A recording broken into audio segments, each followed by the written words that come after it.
This was supposed to be a very simple video, but naturally I went and made it about as long as I possibly could. If you're one of the people who've been watching these, you know autistic ranting is my reason for existing. I was pretty surprised by how many people went and subscribed watching the last one though. It was probably a new record with these videos, so if you're still watching, here's hoping you enjoy this one. Now, I've made a bunch of these, but with this one there are parts I can definitely prove, and parts that are a lot more speculative than what I usually try to go for in these. I think I can make a case for everything here, but like always, this is just what I think makes the most sense based on what I'm showing here. I didn't really plan on making this into a video, but these are a bunch of theories that I've had about what could be happening in Mexico in the Cyberpunk universe for a long time.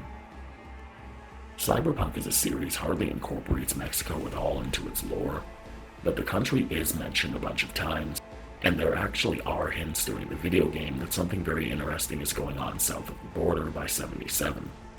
And if we look at the rest of 77 overall, I even think that CDPR and Artels are updating the lore around Mexico for the 2070s by taking cues from what's actually happening down there in real life. So first off, and what really started this was something we see at the beginning of the game.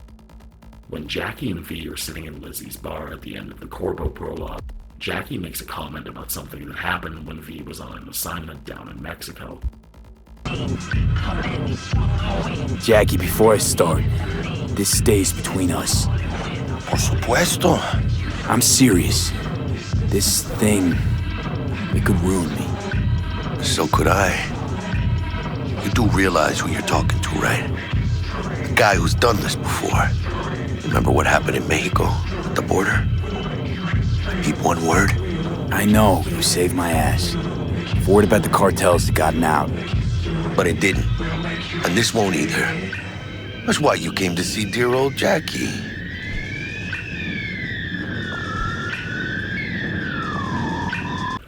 So with this right here, we know for a fact that Arasaka, and specifically Arasaka Counterintelligence, which is who V worked for, was carrying out an operation down in Mexico.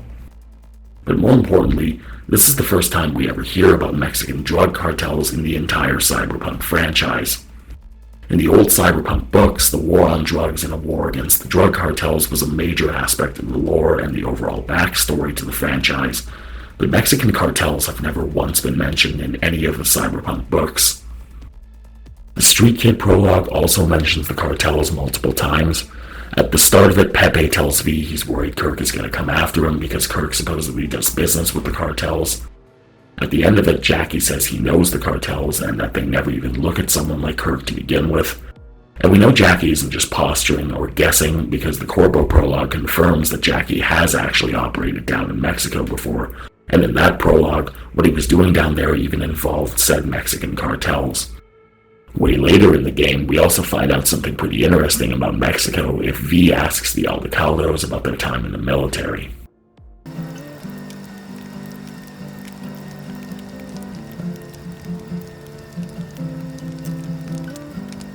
Don't talk about the war much. What's there to say? They just packed you into a Panzer down in Mexico and said full speed ahead, soldier. And it was weeks talking either to yourself or the onboard AI, drinking iodide like water because your Geiger wouldn't shut up. I'm sprouting a rash on my ass just thinking about sitting in that boiling hot coffin. But you all can't wait to pack your asses into the basilisk, huh? That's different. Completely different. You'll see once you're on board. We know that Mitch, Bob, Teddy, and Carol were all in the military together, and later in the game, Mitch tells a story and explicitly says that he was a Militech soldier. So that scene by the campfire tells us that Militech was also conducting operations down in Mexico along with their biggest rival, Arasaka. Specifically paramilitary operations that were major enough to bring in panzers and basilisk tanks. And aside from what's in the video game, Mexico was mentioned a few times throughout the old Cyberpunk tabletop books. They didn't really say too much, and Cyberpunk Red doesn't even mention this country when it breaks down its new lore about the world outside of America. Cyberpunk 2020 probably touched on Mexico the most, and it does tell us a little about how the backstory of Cyberpunk supposedly played out in Mexico. Home of the Brave says the collapse that ruined a lot of the world economy actually devastated Mexico even harder than America. The economic ruin apparently undid most of the progress the oil and auto industries brought for the country before the 1990s. Mexico City's population apparently went from 20 million down to 8 million, and it's even implied a lot of those people died during the chaos as the country fell apart.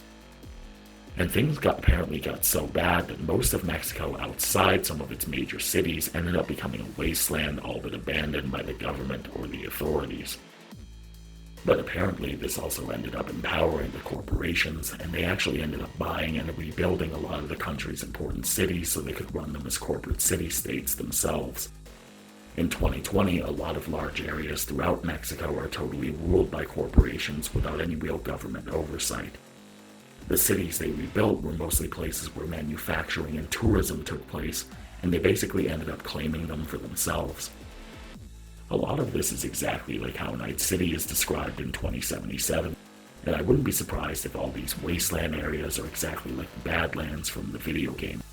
These places that the corporations didn't rebuild are probably completely lawless areas where nomads and where criminal organizations are basically free to do whatever they want.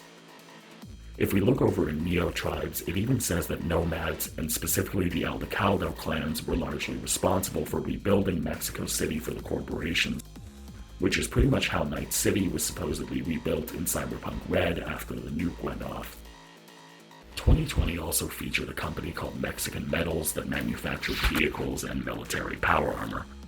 Cartels mentioned this company in 2 different sourcebooks, but they never really went into too much detail about it like they did with most of the Megacorps in this series, so we don't really know too much about it.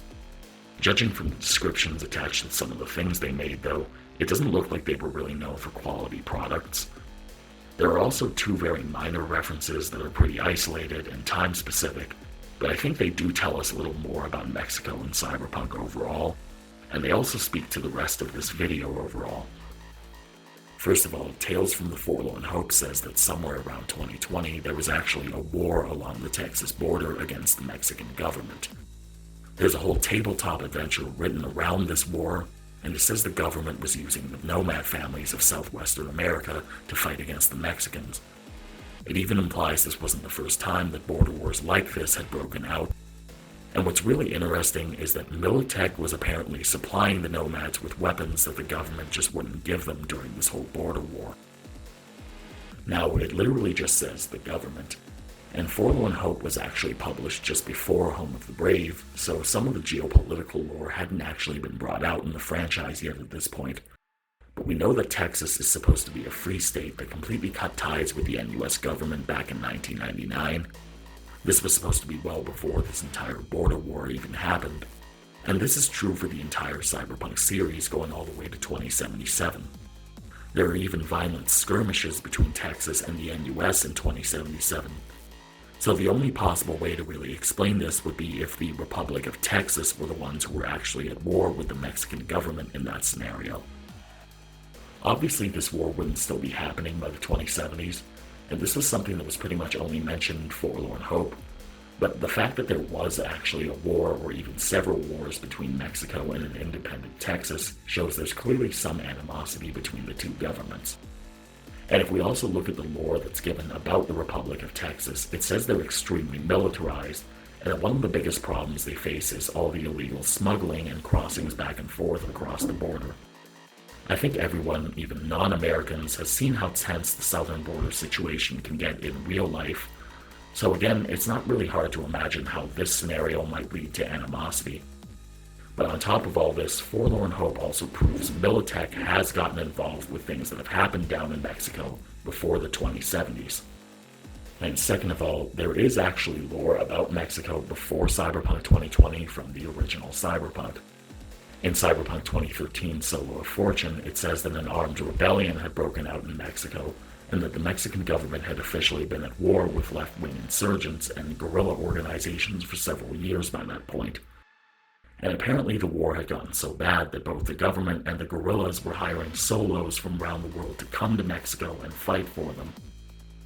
Now, the rebels were accusing their government of being oppressive and of being puppets for the corporations in this book, so there is some continuity between this and what was written in 2020 later on. And the fact that Mexico was hiring Americans or whoever else to fight for them in 2013 also proves that they were willing and open to letting foreign mercenaries into the country before the 2070s.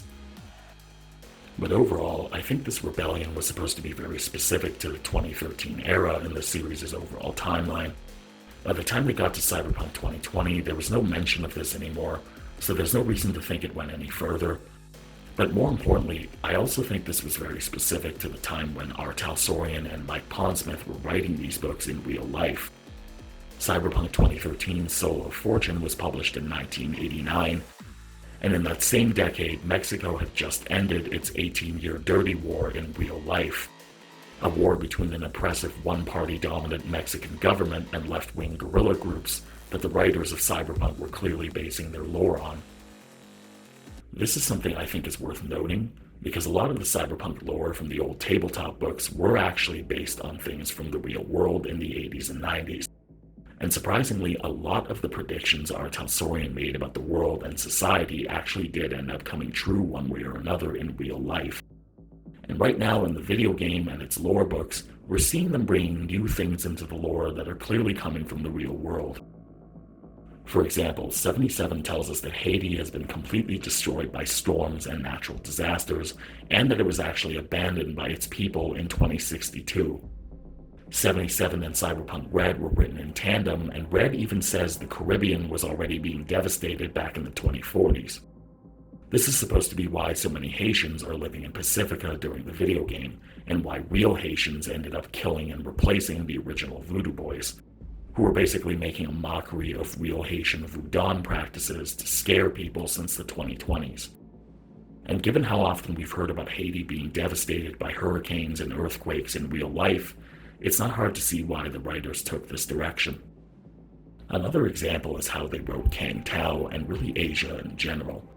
A lot of the cyberpunk genre as a whole really developed during the 70s and the 80s, and back then people predicted that Japan would become a major global superpower.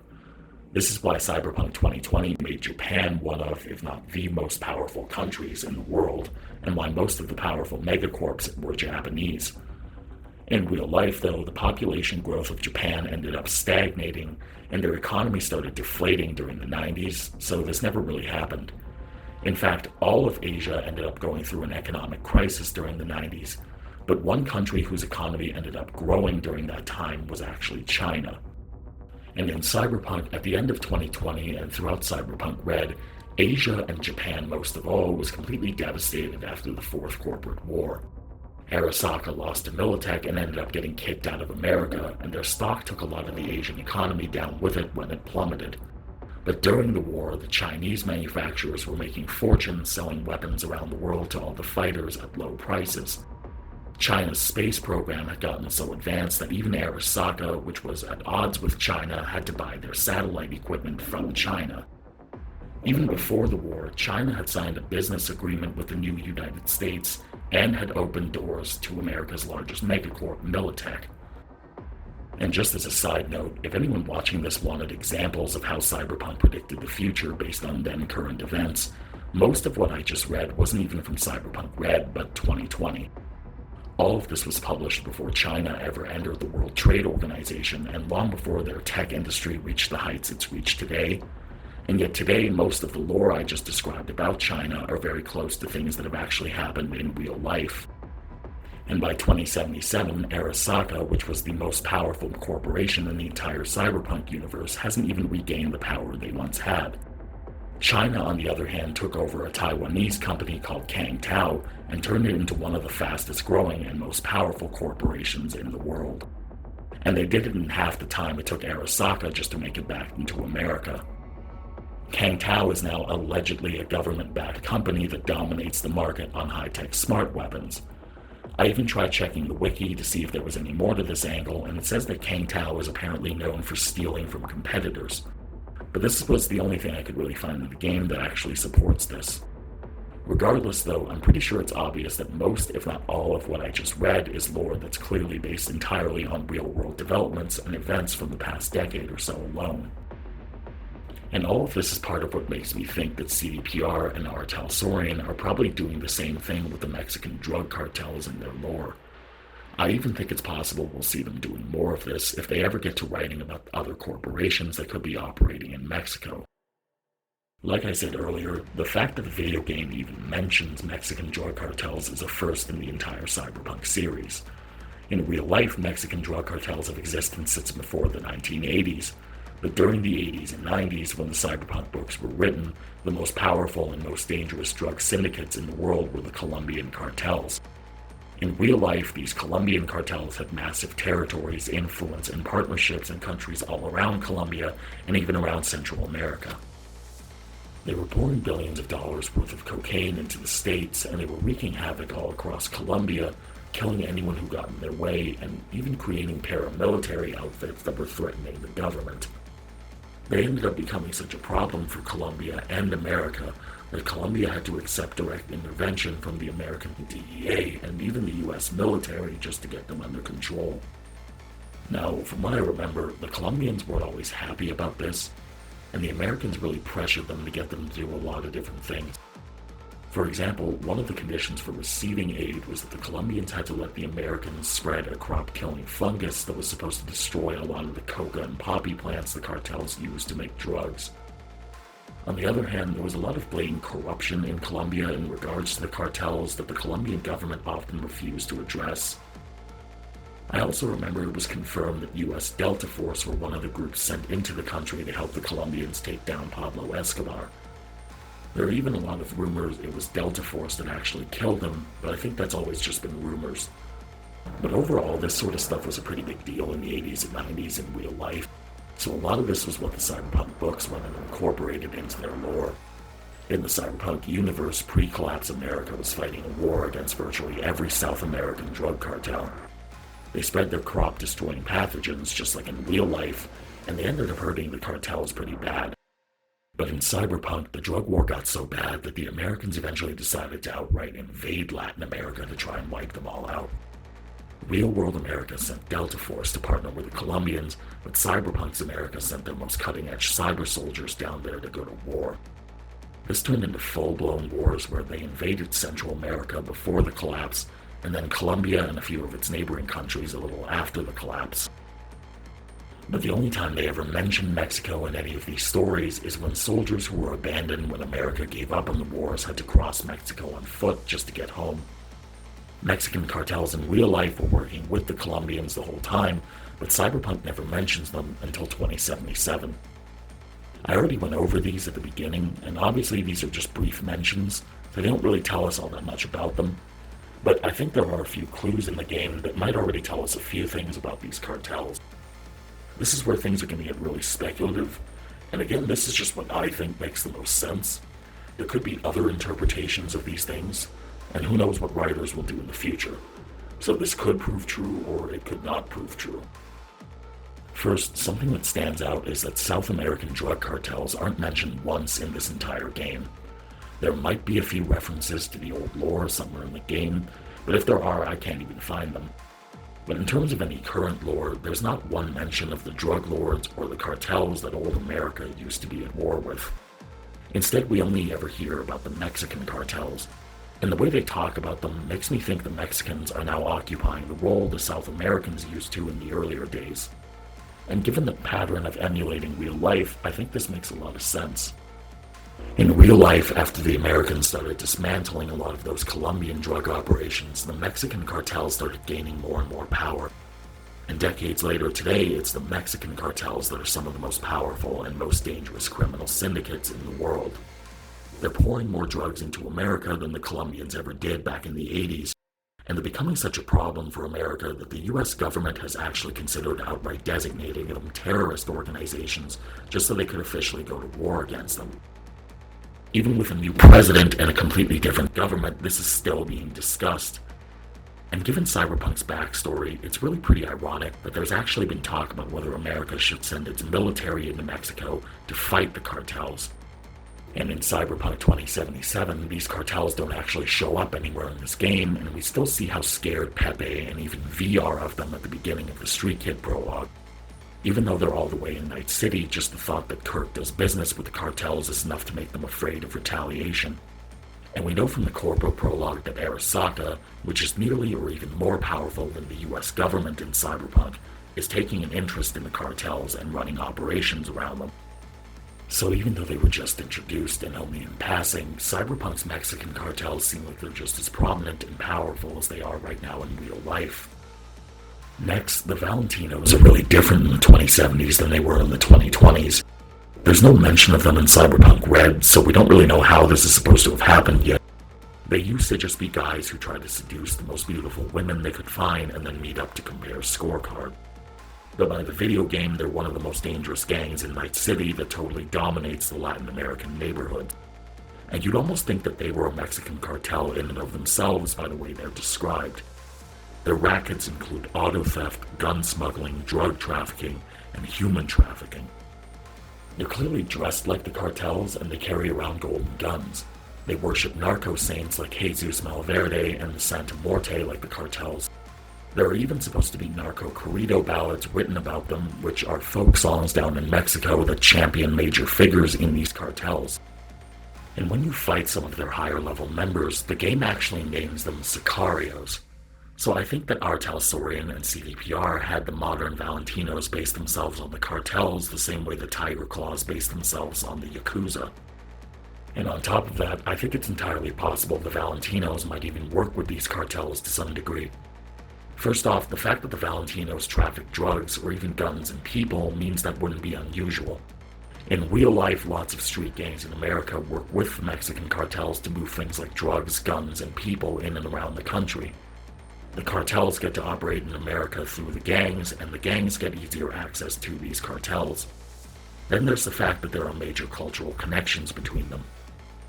The Valentinos are already very similar to a Mexican cartel in and of themselves. On top of this, the majority of the Valentinos are of Mexican descent, and we know that in all of Night City, that means at least some of these people have to actually be from Mexico. All these things would clearly make it easier to facilitate some sort of alliance, but if a lot of people in a gang of career drug traffickers are from Mexico or know people from Mexico, it would almost be impossible to believe that at least some of them didn't know someone or have some connection to the cartels in Mexico. In the Street Kid prologue, Jackie says he's pretty familiar with the cartels. He never says how he's familiar with them, but this could easily be through the Valentinos. But even if it's not, Jackie was only involved in small-time thefts and petty schemes before he met V, so if someone like that could be familiar with the cartels up in Night City, it's more than likely people with more power and more reach who are career drug traffickers would easily be able to get in touch with them. And I've pointed out that Night City is far from Mexico, but broadly speaking, the place where it's supposed to be would probably be around 6 hours away from the Mexican border.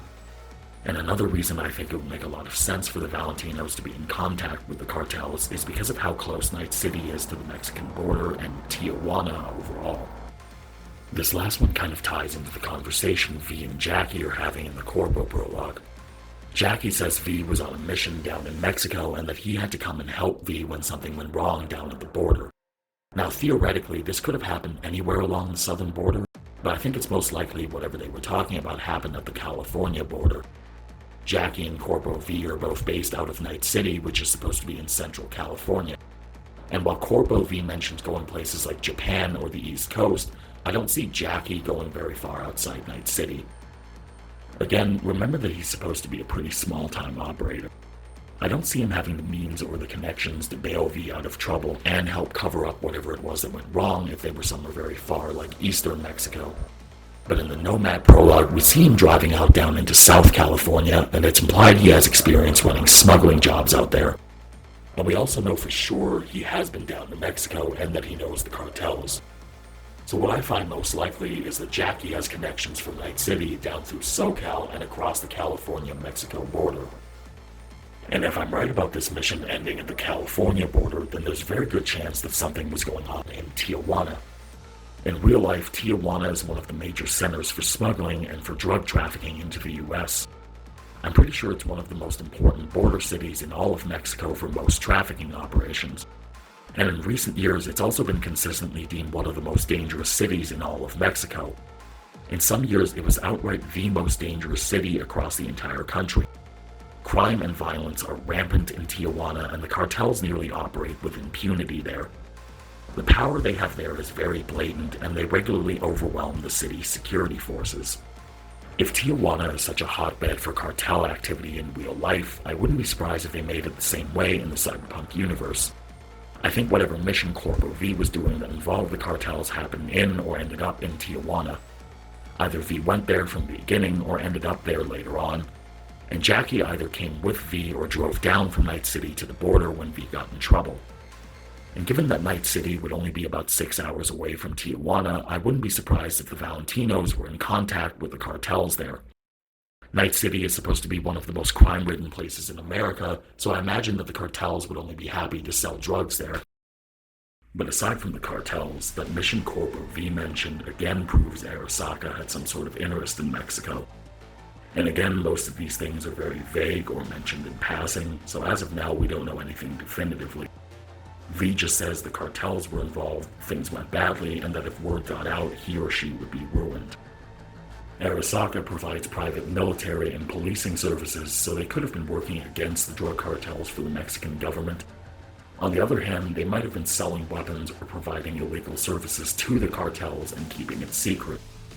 But the fact that V was involved and that we know Militech has operated in Mexico could mean something a lot more complicated was going on.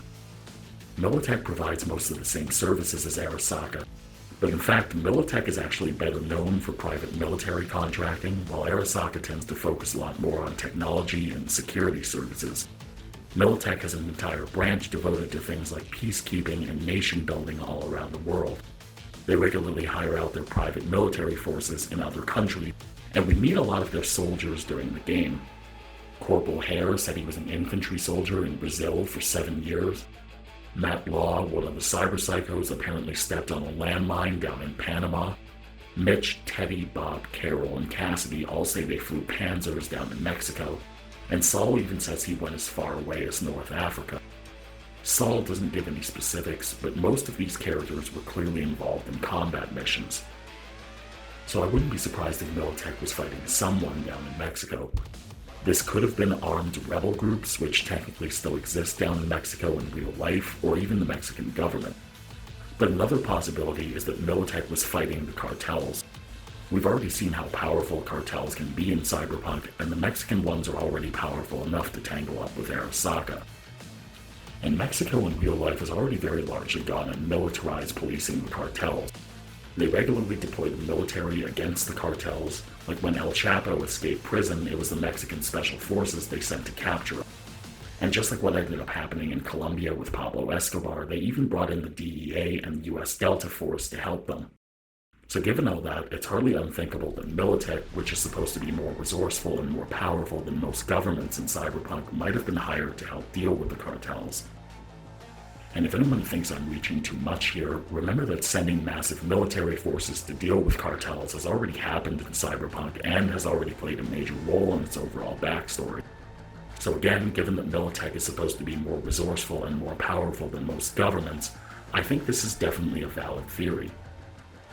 And if Militech was fighting the cartels, I wouldn't be surprised if Arasaka was trying to sabotage whatever they were doing by helping the cartels.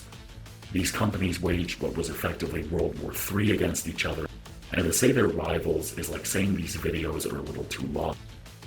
Corpo V used to work for Arasaka Counterintelligence, and we know from the game and from the anime that counterintelligence is just the name they wanted to give themselves.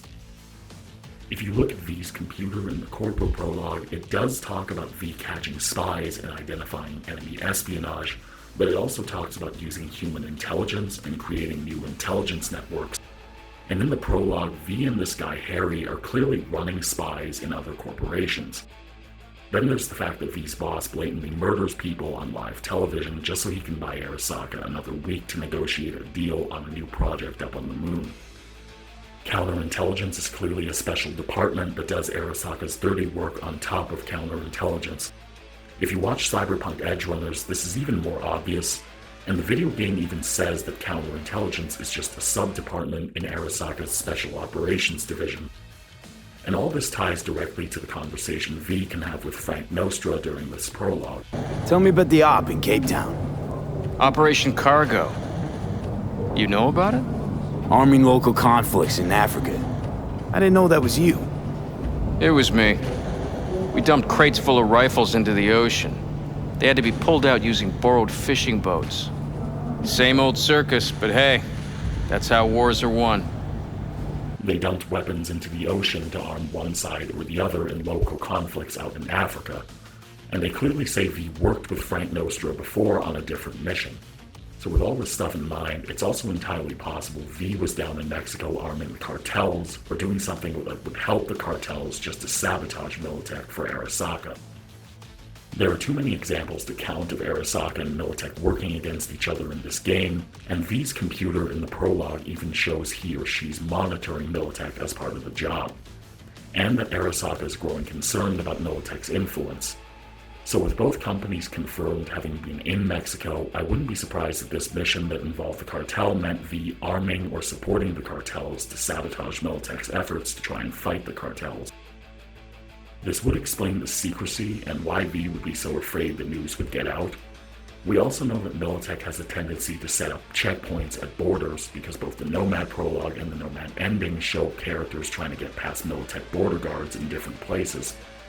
So if they were, say, bringing weapons or supplies to the cartels, this would explain why V was worried about getting caught back on the border, and about word getting out and having whatever they were doing down there traced back to him. And technically someone might say we can't prove the reverse isn't true instead. Arasaka could have been fighting the cartels and Militech could have been working for them.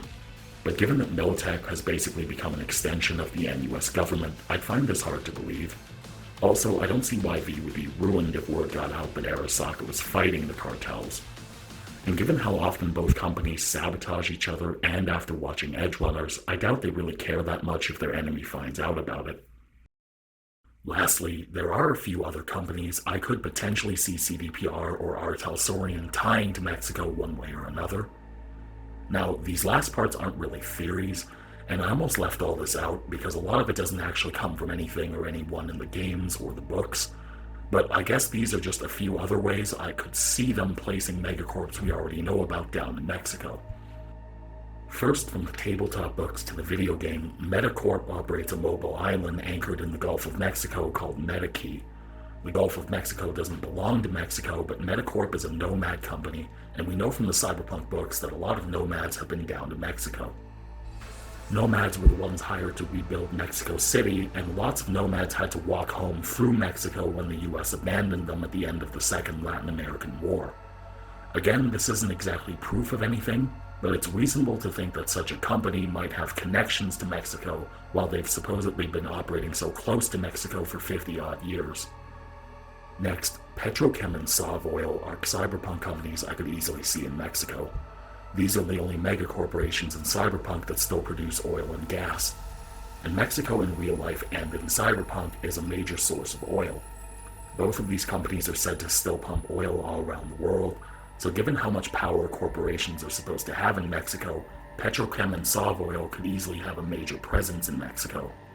Also, Mexico is one of the major agricultural centers of Latin America. I remember something like nearly half the land in Mexico is used for farming. And it's also one of America's largest trade partners where goods can easily be moved back into the country. Savoil and Petrochem are both the largest producers of Chew-2, which is supposed to be an alcoholic fuel made from genetically engineered wheat that's largely replaced oil and gas in Cyberpunk. Both companies are licensed to grow and process this wheat, and Petrochem particularly farms it all over the world. Savoil isn't as big of a producer as Petrochem, but we know that they have a presence in Night City. So again, I could easily see Petrochem and Savoil having a presence in Mexico. Lastly, there's another company that could be at odds with Arasaka down in Mexico, and that's Biotechnica. In the same prologue where Corpo V mentions Mexico, V and Harry can have a conversation about one of their spies who's digging for dirt inside Biotechnica. They're looking for information that might compromise Biotechnica, and they suspect that Biotechnica might be onto their whole operation. This entire conversation proves that Arasaka had an eye on Biotechnica leading into 2077. That clearly means they have an interest in Biotechnica for some reason, even though the two companies are in mostly different businesses. And if they're really looking for dirt to use against Biotechnica, it's not entirely unreasonable to think they might have been working against them at some point too. And while there would be plenty of reasons to have Militech in Mexico, there would also be a bunch of reasons for Biotechnica to be in Mexico.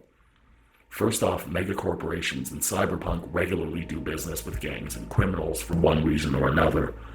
Like in this game, we find out how Maelstrom, the Tiger Claws, and the Valentinos all have dealings with Arasaka, or how Militech and Kendachi of all companies have ties to the 6th Street Gang. And that's before we get to the old tabletop books. Biotechnica is supposed to be the largest pharmaceutical and biotech company in the Cyberpunk universe. But more than that, the way that they're portrayed kind of changes between Cyberpunk Red and 77.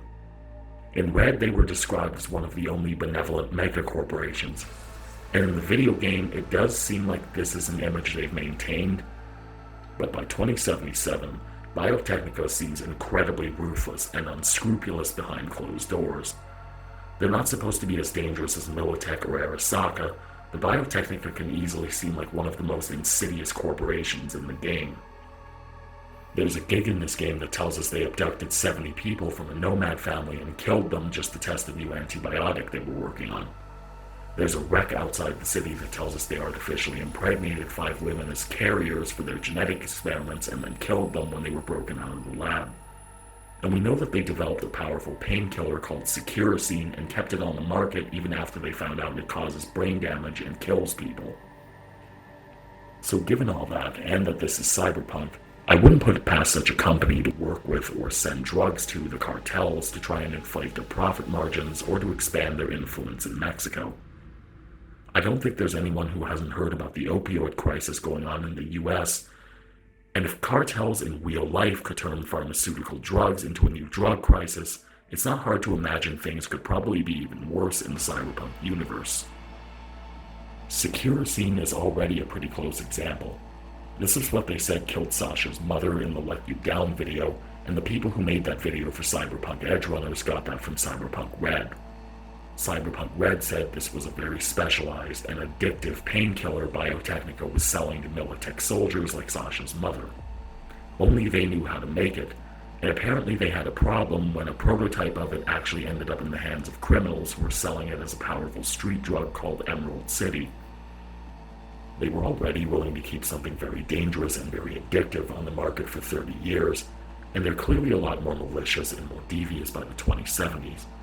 So it's not too hard to imagine them purposefully supplying cartels with drugs that are highly addictive that only they know how to make. This could take an even darker turn given how they kidnap people for human experiments. A lot of Mexican drug cartels are notorious for the human trafficking operations, and it's not too hard to imagine Biotechnica turning to them for new test subjects. And as for Corpo V's mission down in Mexico, I think it's most likely Arasaka was working against Militech, but another possibility is that they were spying on Biotechnica or trying to sabotage them somehow. But all in all, those are the things that I think Cyberpunk is doing or will be doing with Mexico and its lore. Like I said, this video was very different from the other ones I've made, and there's usually not a lot of reasons to refer a lot to real life in these. But I think that's a big part of how lore tends to be written in Cyberpunk. I think that the drug cartels in Mexico have largely replaced the South American cartels in the series the same way they have in real life. I also think that megacorporations like Militech and Arasaka are largely ruining Mexico the same way they're screwing up the NUS and the rest of the Cyberpunk universe. If you follow the news that comes out of Mexico in real life, you know that some of these cartels are even more dangerous and more disturbing than a lot of the gangs in Cyberpunk. In fact, there are places in Mexico in real life that might even be more dangerous than Night City. And given how all this is so prominent in the media these days, the way the Colombians were in the 80s, I wouldn't be surprised if CDPR and Arasaka started incorporating more of these things into their lore. As always, if anyone sees this and thinks I got something wrong, tell me in the comments. If you don't agree with one of my takes on these things, I'd love to hear why. Thanks for watching, and if you're one of the people who subscribed for these, I'll probably make a few more over the next few weeks, so here's hoping you find something that's entertaining. Until next time.